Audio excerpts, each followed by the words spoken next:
بسم الله الرحمن الرحیم. السلام علیکم ورحمت الله وبرکاته.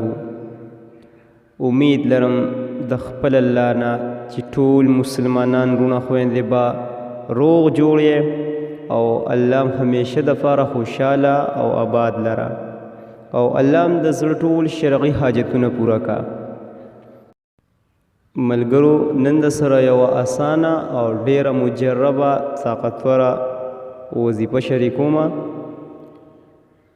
که د چا حاجت نه پوره کیږي یا څه مقصد یې وي او هغه نه پوره کیږي نو انشاءالله دا وظیفه دې وکړي، حاجت به یې ډیر زر پوره شي او هر قسم مقصد دپاره چې څوک کوي انشاءالله الله به زر مقصد پوره کړي، الله به پکې کامیاب کړي.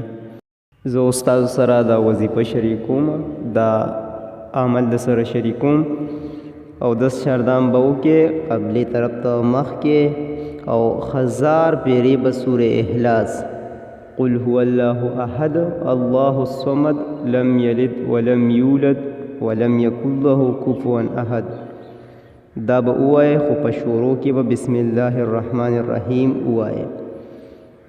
شروع کې چې یو ځل ووایې بیا که نه وایې نو خیر دی، څه مسله نشته، خو اول او آخره به ترې 7 ځله پیرې درود شریف ووایې. د هغې نه پس به د خپل مقصد یا د خپل حاجت دپاره دعا وکړې.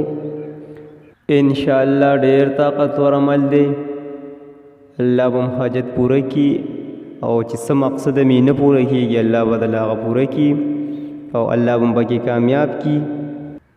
او تاسو ته زه بیا یو ځل وایم چې تاسو وظایف څه اعمال د هر قسمه مقصد دپاره کوئ نو دې سره به 15 وخته مونځ په اهتمام سره کوئ.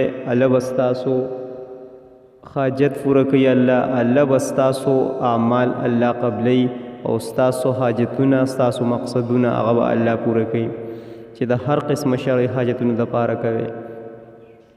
او بل په الله باندې به 100% یقین ساتئ، مکمل په الله باندې به یقین ساتئ، الله باندې به بروسه ساتئ نو انشاءالله الله به چرې هم تاسو نه خرابوي، تاسو په خپلو مقصدونو کې کامیابی او ستاسو د زړه چې کوم شرعي حاجتونه دي هغه به الله ضرور پوره کوي. تاسو وکړئ، د عملو کې ډېر طاقتور عمل دی، آزموئ کې په خپله به ته پته ولګي انشاءالله ډېر زر ته زر به الله ستاسو مقصد پوره کړي، ستاسو حاجتونه به مکمل پوره کړي. دا زموږ د نن ورځې عمل او د نن ورځې وظیفه. انشاءالله بل ویډیو کې بیا ملاقات کوو، په خپلو دعاګانو کې یاد ساتئ. والسلام.